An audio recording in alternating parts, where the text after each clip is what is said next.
Hello, everybody. Welcome to Moment of Clarity. The New York Times has admitted Ukraine's got a wee bit of a Nazi problem, which is hilarious because it's been over a year of this proxy war going on, and here we are at this point where the New York Times and probably other media outlets as well are finally like, oh, you mean those Nazis?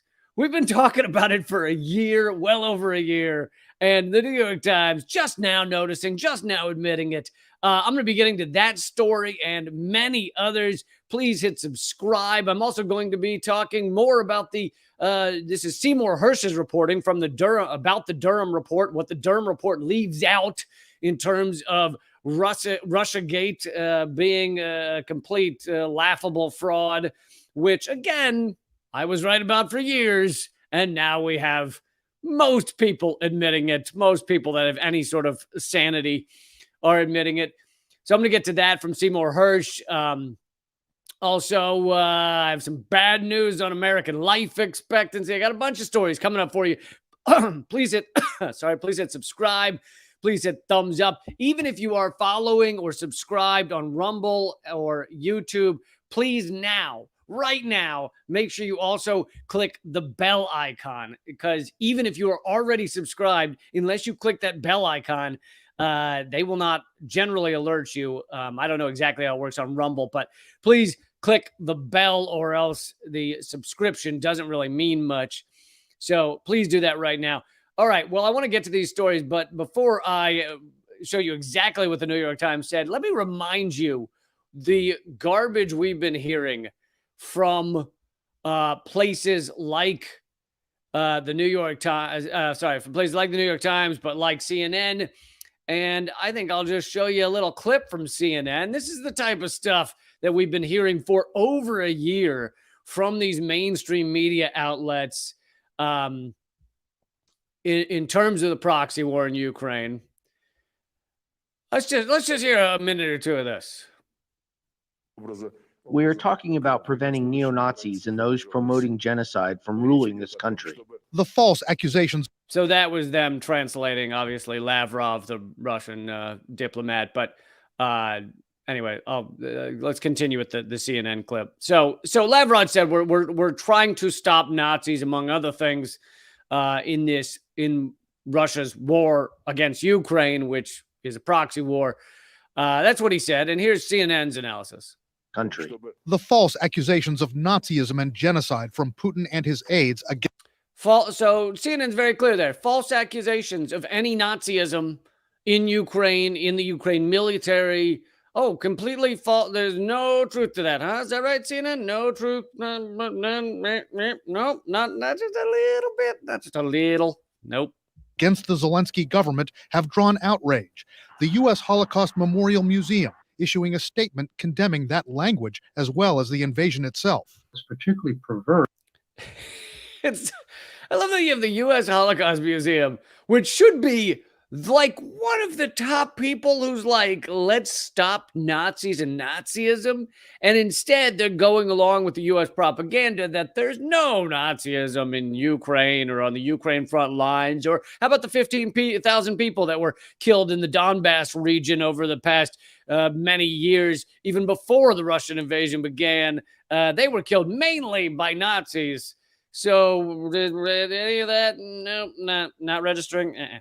First, and denigrates and misappropriates the whole notion of the Holocaust to talk about the current democratic elected government somehow committing a genocide against Russian speakers. Why has Putin invoked Nazism? Some observers say Putin is well aware that their fight against the Nazis and fascism in World War II strikes an emotional chord with Russians.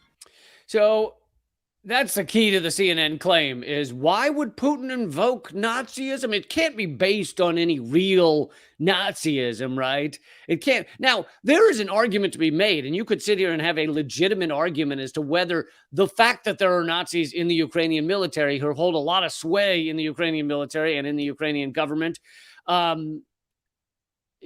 there's an argument to be had as to whether that should matter, or whether, oh, well, it's not enough Nazis to really sway things. Or you could have an argument about, like, well, Russia still shouldn't have invaded Ukraine, whether there's Nazis or not. Fine, you could have those debates. That's not what this is. This is CNN telling you and everyone there is not a single Nazi in the Ukrainian military, Ukrainian government, and Russia made it up. And the reason Russia made it up is because they just want to strike that emotional chord with Russians about Nazism.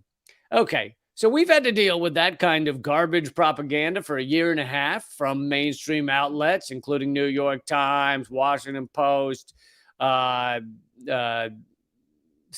as we just saw, etc. Well, here is New York Times today. Nazi symbols on Ukraine's front lines highlight thorny issues of history. Oh, they have Nazi symbols on Ukraine's front lines. It's interesting you admit that in New York Times, because I feel like we've seen over a year of no Nazis. What Nazis? I've never seen any Nazis. I do not see any Nazis. They then continue. Troops' use of patches bearing Nazi emblems risks fueling Russian propaganda. The mental gymnastics you have to do to justify Nazi patches on Ukrainian military, as the real problem with them is not that these assholes are Nazis. The real problem with it is that it kind of helps Russian propaganda. Imagine writing that headline. Imagine being you bought into your own propaganda to such a level that rather than say, hey, it is a problem that there's Nazis in Ukraine's military, rather than saying that, they're like, the problem with these folks wearing Nazi patches, not having any Nazi belief system. No, not at all. They just like the patches. They just like the color scheme and the design. It's just like a cool, it's got a skull in it. Hey, it's just, they have none of the belief system of Nazis. They just like the look. It's cool. Look at that. It's got a and I like the way that swastika has those curves in it, right? That's fun. What are you talking about? What are you, out of your minds? So the problem is that it fuels Russia propaganda, that's what they say, and spreading imagery that the West has spent a half century trying to eliminate. That's the real problem. This is like if someone told you, someone had like a patch of, fucking John Wayne Gacy or Jeffrey Dahmer or some shit on their chest. They had a T-shirt on that was just like Ted Bundy, with a high five. And you were like, the problem is not that you endorse everything, Ted Bundy did, or that you like Jeffrey Dahmer as a person. That's not the problem. The problem is the emblem is just, it doesn't, it's not, I'm not down with the emblem. I'm fine with the whole belief system. I'm fine with you celebrating the murder of many people. I just don't like, could you change the T-shirt, perhaps? Do you have anything else, different color scheme? So then they show a photo, an image of a Ukrainian soldier wearing a Nazi patch with Nazi iconography. And so they talk about those photos, and they say in each photograph, Ukrainians in uniform wore patches. So these are photographs that showed up and then were deleted from media feeds by sources like NATO, AP, etc. They basically posted these photos of Ukrainian military and then go, oops, there were Nazi emblems there. And then they try and purge the photos from the internet. And then eagle-eyed people go, I wonder why they're deleting these photos from the internets. Ukrainians in uniform wore patches featuring symbols that were made notorious by Nazi Germany and have since become part of the iconography of far-right hate groups. The photographs and their deletions highlight the Ukrainian military's complicated relationship. Could you imagine anywhere else in the world where you would where you are sitting there trying to justify fucking Nazis as they just have a complicated relationship. It's like, what? I mean, honestly, if someone were to tell you 10 years ago, hey, the New York Times will soon be justifying the wearing of Nazi emblems as a complicated relationship. I don't, even as much as I hate and find the New York Times to be a pathetic propaganda rag, I would still be like, no, they won't. They're not that dumb. Complicated relationship. Ukraine has worked for years through legislation and military restructuring to contain a fringe far-right movement. That's right. It's just a tiny number of individuals. However, and I had interviews with people like Scott Ritter, who know these topics far better than I do, who have said similar things, that even if the number of full-on Nazis in the actual Ukrainian military is, let's say, a small percentage, let's say even as small as 10%, the problem is they are the most aggressive and the most willing to kill for their ideology. So when they tell a politician or something in Ukraine, hey, if you do A, B, or C, such as walk to a peace table, we will murder you, it's believed as, oh, shit, they mean it, which gives them a lot of sway, right? They are the most violent, and it makes them, in many ways, the most powerful. So you don't need to have a lot in the Ukrainian military for them to essentially control the Ukrainian military. So that's the thing, is it could be a small group, and it can be a very powerful group. Fringe far-right movement whose members proudly wear symbols steeped in Nazi history and espouse views hostile to leftist LGBTQ movements and ethnic minorities. Oh, you mean like Nazi beliefs? Is that the kind of beliefs you mean?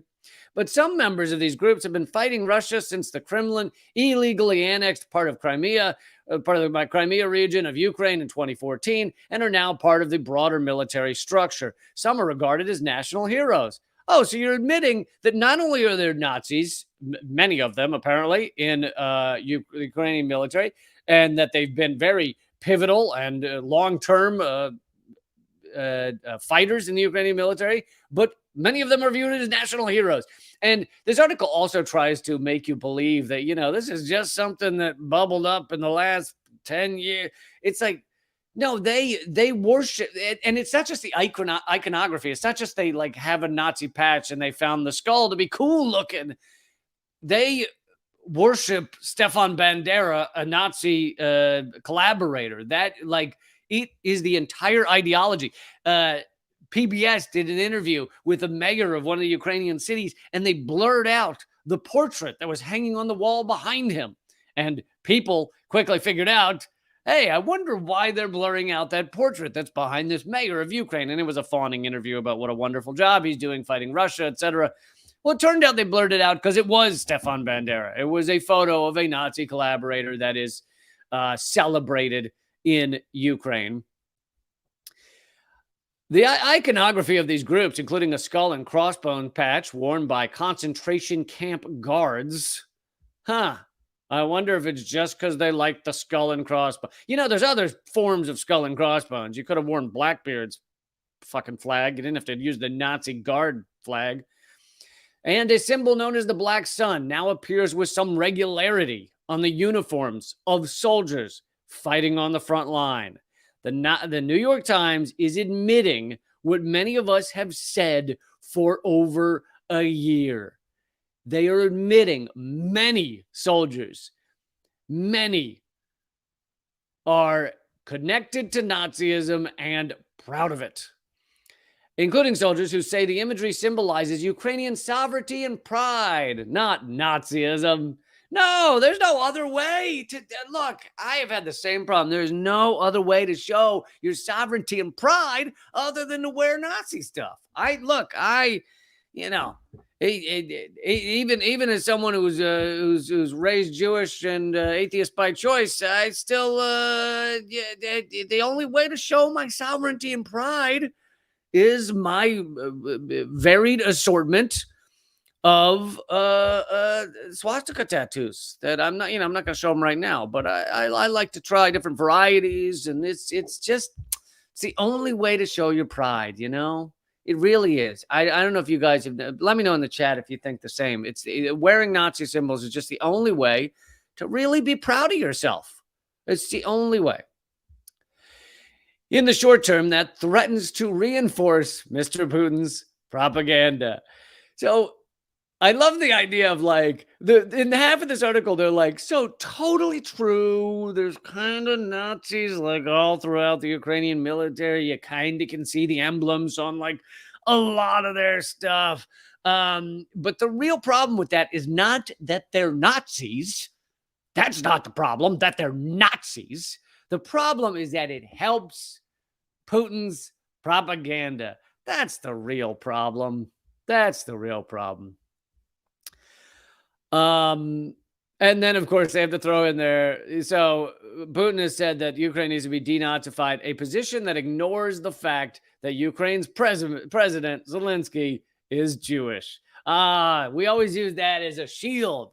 You can't have Nazis in the military. There's photos of Zelensky with his 4 main guards that like stand around him at all times. And even they, or at least one of them, has Nazi iconography on his uniform. Like Zelensky's main guards. I love the like, oh, well, it can't be because Zelensky's Jewish. That bullshit argument. It's kind of like, well, Obama can't possibly bomb thousands of non-white people, black and brown people, because he's black. He never could have. Oh, really? Then how did he drop 26,000 bombs in 1 year during his presidency? Well, those were the good kind of bombs that only hit the white people.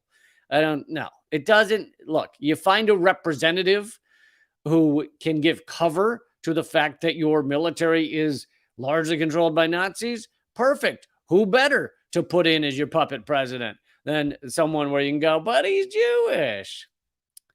A lot of people will do a lot of things depending on the circumstances, okay? Let's not remember that many guards at concentration camps were Jews who were treated differently so that they could, they basically had decided, well, by being a guard, I can guarantee my safety. I can guarantee I won't be treated the worst. I can guarantee that I'll get food and I won't be tortured. And so you had many examples of, and fucking horrible circumstances all around. But if you walked up to a concentration camp and there was a Jewish guard there, where you go, well, this can't be a concentration camp. There's a Jewish guard here. Or you're not even a guard. He's just a fella. He's just a receptionist. He's just a Jewish receptionist who is at this concentration working place that they have for the peoples. Here's a quote from a researcher at the investigative group Bellingcat. So for those of you who don't know, Bellingcat is essentially a CIA cutout. The CIA, spawns these various groups, entities that are meant to do things that they don't want their name on. So Bellingcat is a investigative group that just happens to seemingly prove anything U.S. propaganda needs to prove. Bellingcat goes, we investigated and it's totally true. Whatever U.S. propaganda said. And so they're not quoting Bellingcat on this issue because, who do you want to quote more but CIA's investigative group? What worries me in the Ukrainian context, he says, is that people in Ukraine who are in leadership positions, either they don't or they're not willing to acknowledge and understand how these symbols are viewed outside Ukraine. Yeah. That's right. That's right. The problem is the Ukrainian officials just don't know that Nazism ain't cool around a lot of the world.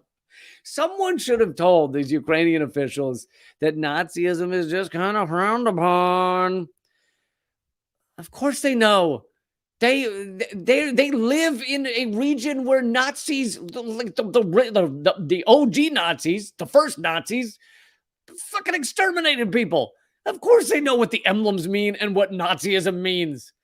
That's some of the dumbest garbage.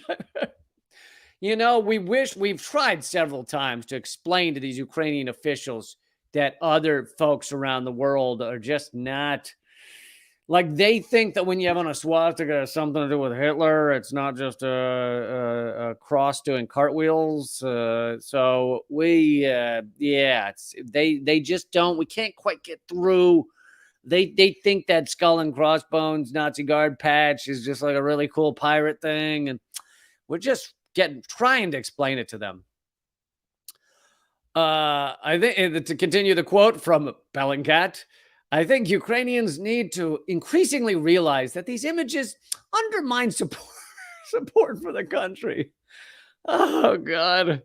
If you're at the New York Times, how do you read something like this and not just start weeping at like whatever your life has become? Like what am I? I'm writing. And for those of you who need a little bit of history about the New York Times, the New York Times has a Jewish owner publisher, and it's a family. I can't remember the name off the top of my head, but family that's essentially owned it, been the publisher for years. And during World War II, it was the same Jewish family that was the New York Times publisher. However, that publisher was very adamant that the Holocaust basically not be covered in the New York Times, even as it was being revealed. Yes, there was an initial period where people didn't quite believe that it could be happening or happening at quite those levels. Doesn't mean the U.S. intelligence didn't know it was happening, but I mean your average person. But then it became very open, and it was reported on by other outlets. And yet New York Times had something like, through the entirety of World War II, had something like 6 articles on the Holocaust, and two of them even mentioned one of their largest ones. I think it was 8,000 words on the Holocaust and the camps being liberated and everything. Never had the word Jew in it. Never said who these victims were in the Holocaust.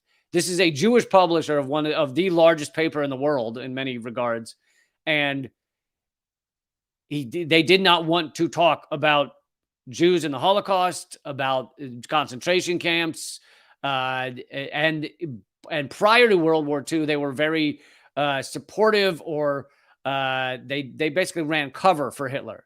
There were many articles in the New York Times leading to World War II where Hitler was talked about as either a great politician, a wonderful, great politician, such as the 1936 Berlin Olympics, where the article was like, it was the best Olympics ever, and everyone's leaving here realizing that Adolf Hitler is one of the best leaders in the world.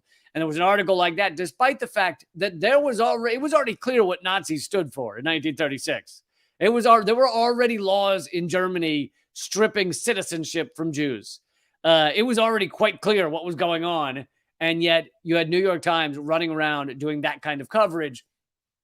And you can come to your own conclusion as to why this Jewish publisher wanted to do that. Part of it clearly is that it's kind of like he wanted to be accepted in the ruling elite class. And obviously at that time, it was harder to be accepted even in the US as a Jewish person in the ruling elite. And so maybe he didn't want to become known as the Jewish outlet. So therefore, he actually ran in the opposite direction of never revealing the truth about the Holocaust, or minimally. So it seems like New York Times keeps going down that path. But here, after over a year of this garbage, me and many others, not in the mainstream media, right? Me and many others in independent media have been proven right. And New York Times admitting that Nazism is prevalent in the Ukrainian military. Okay, so I wanted to move on to another story, but still Russia related. This is going to be a heavy Russia episode. And well, first we'll start with this one. The The Russian spy whale is back. That's right. In case you were worried there wasn't enough anti-Russia propaganda out there, and just to be clear, if I need to keep repeating it, I'm anti-war. I do not support the Russian invasion, but I'm also anti-proxy war, and I'm anti the U.S.-backed coup that we created in Ukraine in order to install a puppet president so that we could have a NATO-allied country receiving NATO funding and training and arms on the border of Russia. That's generally how you set off a powder keg. And I'm opposed to all that as well. But here's the latest propaganda against Russia. Russian spy whale is back. That's right. A whale that Russia created. An alleged Russian spy whale is now in Sweden. And most of the article says that he's in danger. The whale is in danger. A beluga whale, long believed to be a Russian spy, has surfaced in Sweden, fueling concerns about his well-being and efforts to protect him from dangerous boat traffic. Hvaldimir, a combination of the Norwegian word for whale, Hval, and Russian President Vladimir Putin's first name, so they call the whale Hvaldimir, even though I think you guys can surmise that perhaps this is not a Russian spy whale. Perhaps that there's no such thing as a Russian spy whale. Now, if you just off the top of your head, if you were to think you were Russia, you wanted to train a whale to be a spy for you, you spent a lot of time training this whale to go and find out stuff and then come back and report back. Or whatever. Oh, that's a dolphin. Anyway, however a whale would report back. So you spend all this time training this whale to be a spy for Russia and go and find out what Sweden and Norway are up to, because, you really need that. What would you put on the whale? I want to. Do you think would you write your name on the whale? Would you write "From Russia with Love" if it's a spy whale? Or would you maybe not do any of that? Would you maybe try and make sure that no one knew it was a Russian spy whale? Well, if there were such a thing. Well, folks, the whale Vladimir had been wearing a harness labeled Equipment of St. Petersburg. Because, those sneaky Russians, when they create a spy whale, they write their name all over it. They actually stuck a Russian flag in the blowhole so that when it swims, the Russian flag just flutters down the bay. What the fuck? This is the dumbest propaganda. This is how sad our propaganda has become. Russia has a spy whale, and they wrote their name all over it. They just wrote, "This is totally Russian." You notice anytime we do this ridiculous propaganda against Russia, the Russians always write their name all over the things, whatever it is that they're supposedly doing. In this case, spy whale. In other cases, like where they keep trying to poison people but always fail, they always try and poison them with the same chemical, Novichok, the Russian-named chemical. They don't shoot them with a gun so that everyone could go, well, we don't know whose gun it was. They don't poison them with a chemical that doesn't have a Russian name, like arsenic or something. They always poison them with Novichok so that when people go, well, what was he poisoned with? They go, well, we figured it out. It's Russian spy chemical, Russian poison chemical. They always try and kill them with the exact thing that points back to Russia immediately. Isn't that interesting? Bellingcat will tell you all about that. Bellingcat has worked very hard to justify that Russia always tries to poison people with Novichok. And also, you might notice they always seem to fail. They always seem to fail. The Skripal poisoning, the Navalny poisoning. For some odd reason, Russia just cannot actually kill anyone with poison. And you'd think, after all the attempts, they might move to like guns. You would think at some point, because let's face it, the only reason to actually use a poison on someone and not a gun would be because you're afraid a gun would be too traceable, right? You want it to be a mystery as to what the person died. That's really the only reason. Because you don't want to walk up to them and go, "Hey, I got a gun. You're gonna die." Want to keep it a secret. So Russia has decided to keep all of their poisoning as a secret by using the one thing that always points back to Russia. Makes perfect sense to me. Makes perfect sense. So this whale, who was swimming around with a harness that said "Equipment of St. Petersburg," I love, and it had a phone. If found, please call Vladimir Putin. If found, please send back via regular post. Please send this whale back to us via regular post. Here's our address at the Kremlin. Please send beluga whale back. Russia and the U.S. are among the handful of countries that have military training programs incorporating aquatic animals. I think the U.S. tried to use seals once for blowing up mines or something. Vladimir has been something of a local celebrity in recent years, with viral videos showing him picking up a woman's dropped cell phone and stealing a GoPro. One whale, I love how this is phrased. It says, one whale said Monday that it's working with the Swedish authorities. And I'm like, they interviewed a whale for this story?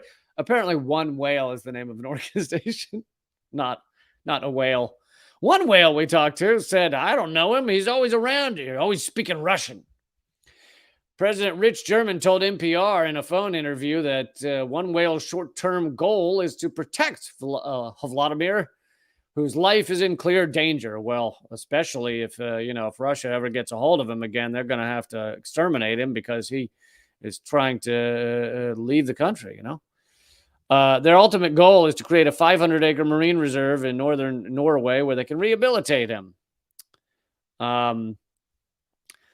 But they also mentioned somewhere in the article that he's been swimming around Norway and Sweden for several years, and he's been hanging out mainly at like a shipping area or something. And I'm like, wow, that's one hell of a trained spy whale. Yeah, he just came down and he kind of hangs out with the fishermen a lot all day. What exactly is he doing for Russia? Oh, God. Can't we get back to good propaganda? Come on. Give us some real, solid, quality propaganda. This shit, man. All right, I want to get to Seymour Hersh's article on more on Russiagate, the Clinton connection, etc. Two things you can do for me real quick. No matter how you're subscribed or watching, please make sure you go and click the bell icon and check that you have clicked it. So even if you are subscribed already at Rumble or at YouTube, please, even though you're already subscribed, click the bell icon, because without that, you won't get notified of my videos. I do these every Monday, Wednesday, Friday, and Saturday at 3 p.m. Eastern, noon Pacific. The other thing you do for me is join up at leecamp.net. There is a free level you can join up at. So for all of you, and I know it's thousands that are not joining up at leecamp.net because you don't want to pay the 38 cents an episode. I understand, tough times. Please go join up for free, and you'll get all the free stuff, and you won't get everything, but you'll get a lot of it. So please do that. Either now, open a separate window, go to leecamp.net, or go after the video. Mimi's asking, where's the bell icon? It's usually next to where you subscribe, or when you click subscribe. So, and if anyone in the comment section has more details about that, please feel free to help Mimi find the bell icon. But all right, let's get to Seymour Hersh's article about Russiagate's missing pieces. And this is really an important article because I've covered how spectacularly Russiagate has collapsed. It continues to collapse every day. Like, even when you think there's nothing left, you're like, there's nothing but shreds left in this thing. Somehow there's more to collapse. There's more to fall apart even after that. So the Durham report came out. Now, many people are saying, oh, well, Durham was picked by Trump, therefore it's all bullshit. But obviously, he put out a several 100-page report on this, and much of it has sourcing, endless testimony from witnesses. So it doesn't really matter who selected him. There is loads of evidence that he brought forward. Now, I know that many Trump supporters, which I am not, in case you need a reminder of that, Trump is a racist, megalomaniacal corporate shill, but so is Biden. So there you go. He gets to choose between those two. But many who were Trump supporters were upset that the Durham report did not say, like, and Hillary Clinton should be arrested or whatever. So that's what we're going to get to some of that in a second. But I wanted to show you, I want to just remind you how hilarious the coverage was in the midst of Russiagate. So I thought I'd just show you one short clip of how spectacularly stupid this coverage was in the peak of Russiagate. And these people, these reporters, have not apologized, have not said, wow, we got it wrong, have not apologized to me, have not unshadow banned my stuff, or Chris Hedges, or Jesse Ventura, or any of those who have been attacked, alienated, sidelined, had our videos deleted, banned globally. There are no sorries, there are no apologies. They just go on their way. And in fact, all of these articles and all of these videos, well, most of them, I suppose some have been deleted, most of them have been that justified Russiagate, said it was real, acted like it was real, acted like Russia manipulated our election, they rigged the election. All of those things still up online. They still act like those should be up there, and we should keep talking about them and pretending they're real. So anyway, here is one short clip from Rachel Maddow, the beloved Rachel Maddow, who just what a charming, truthful human being. Embassy, quote, was withdrawn from Washington on short. Okay, so I forgot I should give you a little bit of background real quick. She's talking about a Russian diplomat. She begins the thing by talking about the acting like the Russian embassy is some kind of dastardly building, horrifying. But and then so she references the Steele dossier. The Steele dossier, many of you know, completely debunked. It was utterly false. It not a shred of truth in it. It is basically this guy Steele, Christopher Steele, was paid by the Democrats to make up a dossier that acted like Trump was a Russian agent. And so he did. He was like, hey, you got to give me the money? Here you go. So he made up all this shit. And here's Rachel Maddow covering it as if it's real. And let's recall that many of us, not just myself, there were hundreds, and many of us who were not right-wing knew this was bullshit back then as well. Or at the very least, were highly skeptical. So here she is discussing that. Short notice, because Moscow feared his heavy involvement in the U.S. election operation, including the so-called veterans pensions ruse reported previously. His heavy involvement in the U.S. election operation would be exposed in the media. So real quick, you'll notice what she's doing is she's The Steele dossier claims that this Russian diplomat no one's ever heard of was withdrawn from the U.S. because he was linked to the Russian election campaign, the Russian rigging of the elections, which she is acting like is completely true. Russia rigged our elections, right? She's pretending it's a real thing. It's not. It's all been debunked. It's all collapsed. The DNC wouldn't even show the servers to the FBI because they knew it wasn't a hack. And yet, here's Rachel Maddow pretending it's all true, right? This senior Russian diplomat working at the Russian embassy, he gets taken out of the embassy. He gets withdrawn from the embassy in Washington. He gets recalled to Moscow, allegedly on account of him being exposable, him potentially being exposed for his role in the Russian operation against our presidential election. Okay, now that reference to the pension ruse reported previously, that's a reference to the alleged means by which the Russian government paid for this operation. This is where it gets really good. She starts to talk about how Russia paid for the operation to rig our election, which was not real, and she made up, and they made up, and the media made up, and the Clinton machine made up. And she's talking about how did they pay for the thing we all made up?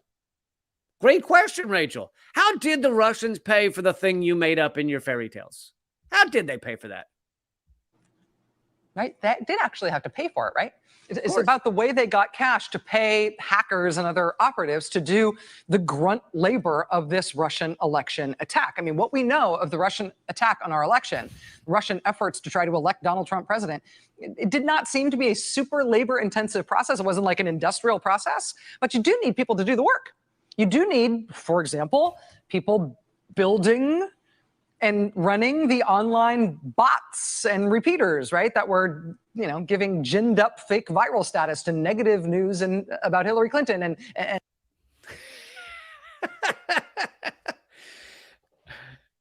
She's talking about how they needed staff to do the thing that never existed. We also now know, it's been proven with the Twitter files, that the Twitter bot thing that Rachel and these other folks created did not exist. And yet, and I think some people, especially liberals, now say, oh, well, they didn't know at the time. Rachel thought this stuff did exist. But here's the thing. I was watching all the same news that Rachel Maddow was, and I knew it didn't exist.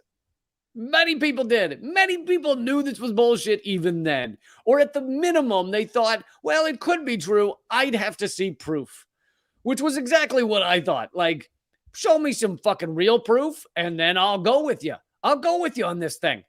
And just show me some proof. But they had none. They had nothing.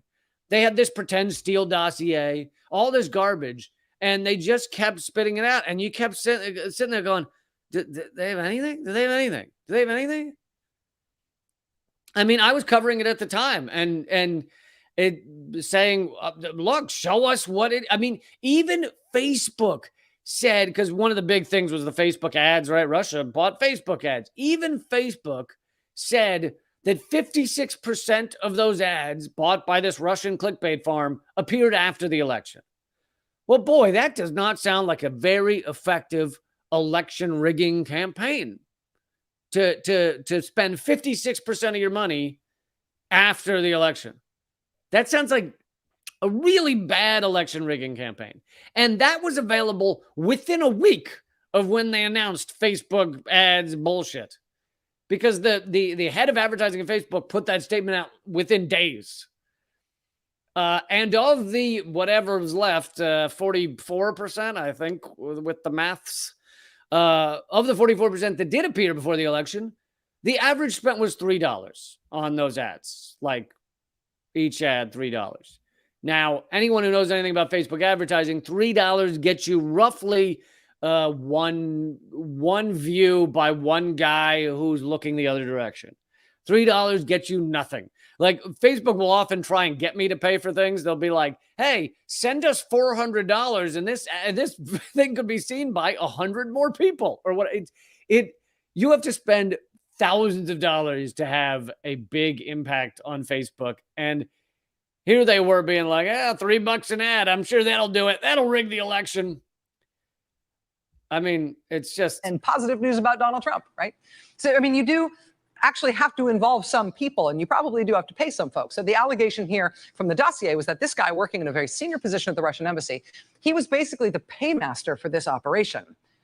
And the allegation from the dossier is that he was withdrawn from the embassy, withdrawn from the Russian embassy in Washington, sent back to Moscow on short notice because the Russians were worried that he was going to be exposed.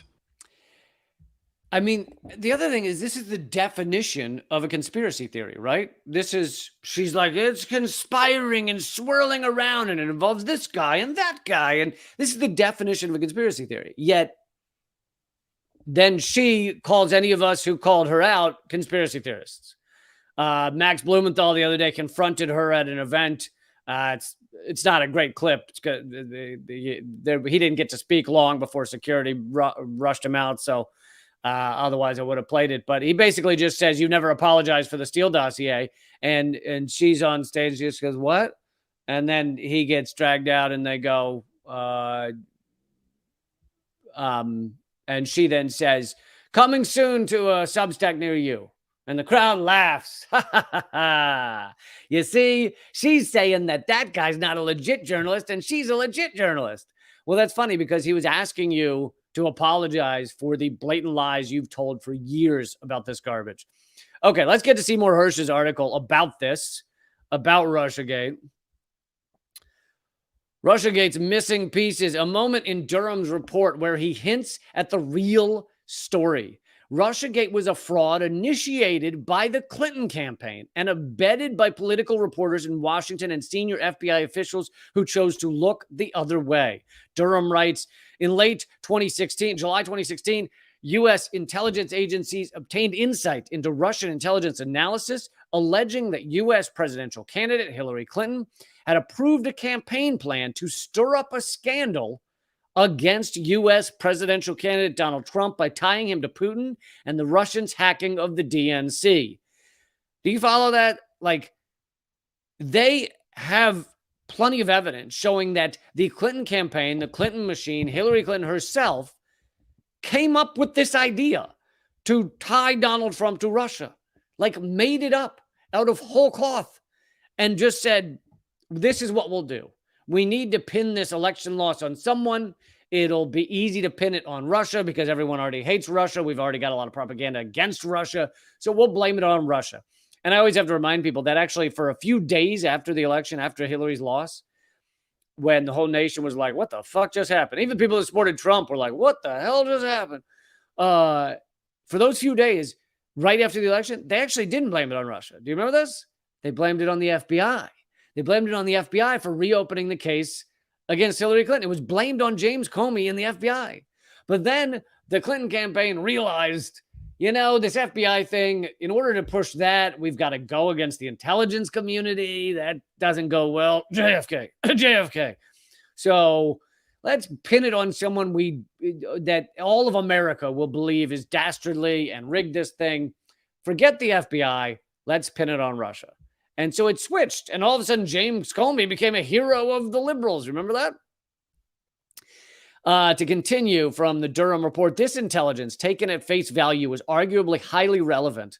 And, oh, sorry, this is someone else, Schmidt, actually saying this about the Durham Report, was highly relevant and exculpatory because it could be read in a fuller context and in combination with other facts to suggest that materials such as the Steele dossier reports and the Alpha Bank allegations.